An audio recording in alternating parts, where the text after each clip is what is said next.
बड़े यूनिवर्सिटी से पढ़े हुए, उनको इन लोगों ने फ्रिंज एलिमेंट कह दिया।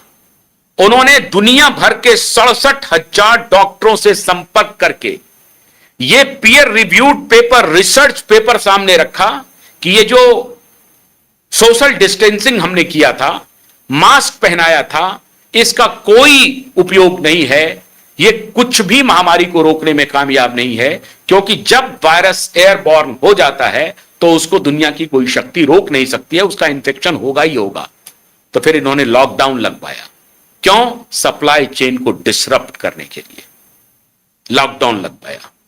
मास्क का अब ये सारे अमेरिका में ट्रायल हो रहे हैं। दुर्भाग्यवश हम उसको दिखा नहीं पाते हैं, हमारी मीडिया दिखाती नहीं है। क्यों? हमारी मीडिया पकड़ा जाए, इनका झूठ आ जाएगा सामने कि कैसे आपने हमारी सरकार को फंसाने की कोशिश की थी। दुनिया का कोई भी प्रधानमंत्री बताइए, आपको मैं बना दूं आज प्रधानमंत्री, महामारी चारों तरफ आ जाए, आप क्या करेंगे? आप अपने सिस्टम के सारे डॉक्टर साइंटिस्ट को बुलाएंगे, सबको बुलाएंगे, जो एक्सपर्ट्स हैं उनको बुलाएंगे, उनको बिठाएंगे, उनको कहेंगे क्या करना चाहिए। और वो अगर ये बोलने लगे कि सर लॉकडाउन लगा दो, तो मोदी क्या लॉकडाउन नहीं लगाएंगे? आप बताइए, लगाएंगे या नहीं लगाएंगे?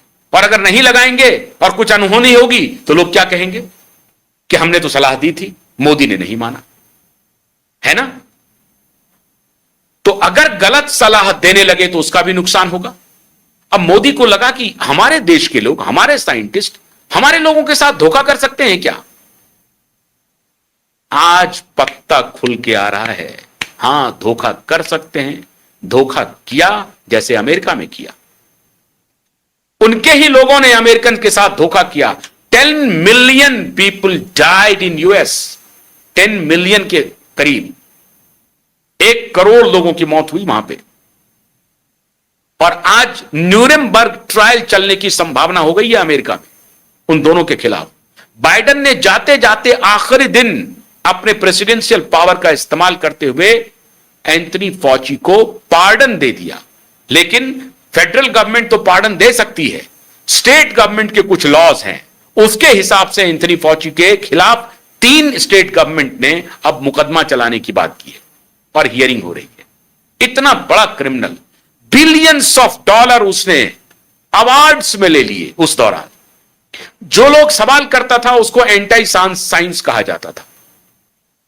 जो बूटी बनाया इन्होंने, उनका इमरजेंसी यूज ऑथराइजेशन के लिए अर्ली डिटेक्शन जो था उसका ट्रीटमेंट हो सकता था।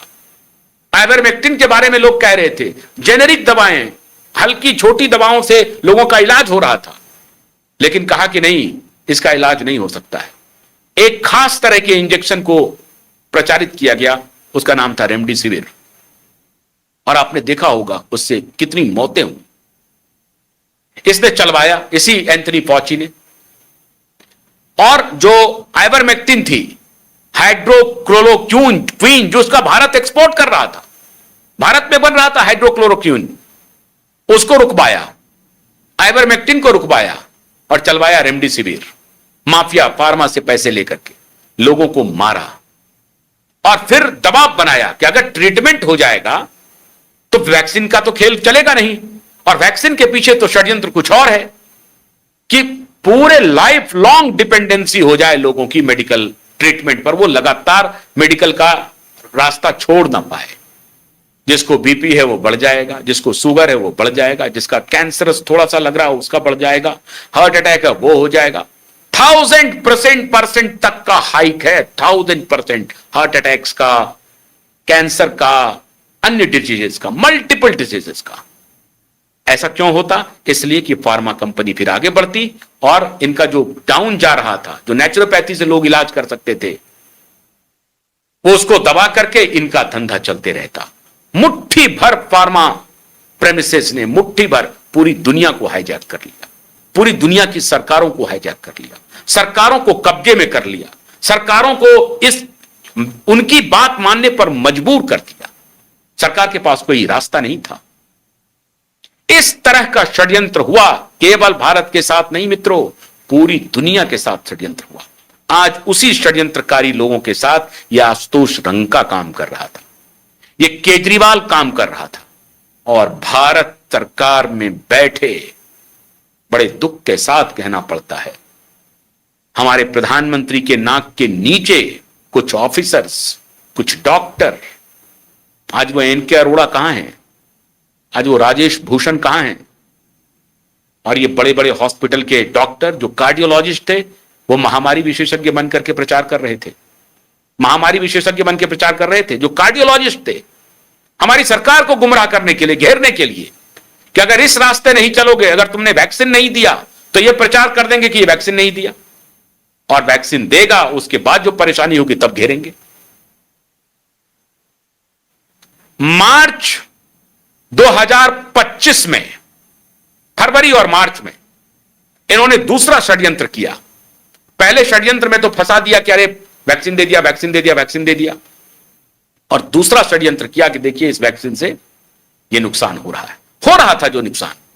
क्यूबाइब अकेला नेटवर्क था जो अपने राष्ट्रवादियों को, अपनी सरकार को, हमें मालूम था राष्ट्रवाद के मुद्दे पर मोदी समझौता नहीं करेंगे, इसलिए पूरी तन्मयता के साथ हम अपनी सरकार को, अपने प्रधानमंत्री को यह सूचना दे रहे थे कि देखिए ये मोल हैं, आपको फंसाएंगे। मैं नहीं दे रहा था, बड़े बड़े साइंटिस्ट, बड़े बड़े डॉक्टर्स दे रहे थे जो राष्ट्रवादी थे, लेकिन सरकार के हाथ बंधे थे मित्रों। वो अपने तंत्र के जो डॉक्टर हैं, अपने तंत्र के जो साइंटिस्ट हैं, उन पर भरोसा करना उनकी मजबूरी थी। अगर वो उन पर भरोसा नहीं करते और कोई ऊंच नीच होता, जो ऊंच नीच हो गया, तो सारी जिम्मेदारी मोदी की हो जाती। तो उन पर मोदी को भरोसा करना पड़ा, लेकिन ये करप्ट, ये बेईमान, ये भ्रष्टाचारी, ये स्वार्थी लाखों लोगों की जिंदगियां लील गया। लेकिन अब अच्छी खबर आ रही है मित्रों, अच्छी खबर आ रही है, और मैं इसके लिए बधाई देना चाहता हूं अपने गृह मंत्री अमित शाह जी को, बधाई देना चाहता हूं कि आज जब उन्होंने इन्वेस्टिगेशन शुरू किया तो सारे तंत्र निकल करके आ रहे हैं, ये सारे माफिया पकड़ में आ रहे हैं। अच्छा, ये खेल चल रहा था, ये गेट्स फाउंडेशन के साथ, ये ओपन सोसाइटी के साथ, ये सोरोस के साथ, ये रॉकफेलर के साथ मिलकर के ये षड्यंत्र चल रहा है हमारे यहां लंबे समय से। हमारी सरकार को घेरने का पूरा प्लानिंग है इनका, और यहां नहीं हुआ तो सीजेपी में आंदोलन करवा दो, रंका को भेज दो, सौरभ दास को भेज दो, दीपके को बॉस्टन से भेज दो। ये पूरा डिटेल अब सरकार के पास आया है, और जिसने महामारी के दौरान सरकार को गुमराह किया, अब उसकी खैरियत नहीं है। और आज भी सड़क पर उतरकर मोदी को घेरने का प्लान कर रहे हैं, ये वही लोग हैं। प्रधानमंत्री जी, मुझे आज खुशी है कि 2020 में भी मैं इसी मजबूती से आपको बतला रहा था, आज फिर बतला रहा हूं कि ये माफिया तब आपका इस्तेमाल कर रहे थे, आपका ही नहीं पूरी दुनिया के सरकारों का इस्तेमाल कर रहे थे। और जब अभी इंग्लैंड में फंस गया है, इंग्लैंड में इंक्वायरी शुरू हो गई, फ्रांस, जर्मनी, जापान में तो भयंकर हंगामा मचा हुआ है, ऑस्ट्रेलिया में। तो आज ये उतर करके अब दूसरा तरीका लगा रहे हैं आपके खिलाफ, लेकिन देर आयत दुरुस्त आयत, मोदी का त्रिनेत्र अब खुल गया है। अंदर की खबर में बता रहा हूं, मोदी ने सबको निशाने पर ले लिया है। ये कौन कौन माफिया है, ब्यूरोक्रेट्स हों, डॉक्टर्स हों, और इस तरह के आशुतोष रंका जैसे दलाल हों, जो गावी में काम करते हुए आज सड़क पर उतर रहे हैं। सड़क पर उतरने का Gates foundation, Soros foundation, Rockefeller foundation, Thakur foundation, कहां से पैसे आ रहे हैं? मिलियंस ऑफ डॉलर लुटाए गए, ये पैसे आए कहां से? सबकी जांच हो रही है, और मोदी और शाह का डंडा इंतजार कर रहा है चलने के लिए। इसलिए देर आयत लेकिन सरकार दुरुस्त आएगी। राष्ट्रवादी सरकार पर भरोसा रखिए, और देश के राष्ट्रवादी दर्शकों पर भरोसा रखिए। आप सभी हमारे इस वीडियो का अधिक से अधिक शेयर कीजिए। विदा लेने से पहले मैं आपसे फिर कह रहा हूं, हमारा QYIB.in को जरूर फॉलो कीजिए, PrakashTV.in को फॉलो कीजिए, और हमारे फेसबुक पेज को और X हैंडल को जरूर फॉलो कीजिए। बहुत बहुत शुक्रिया, नमस्कार।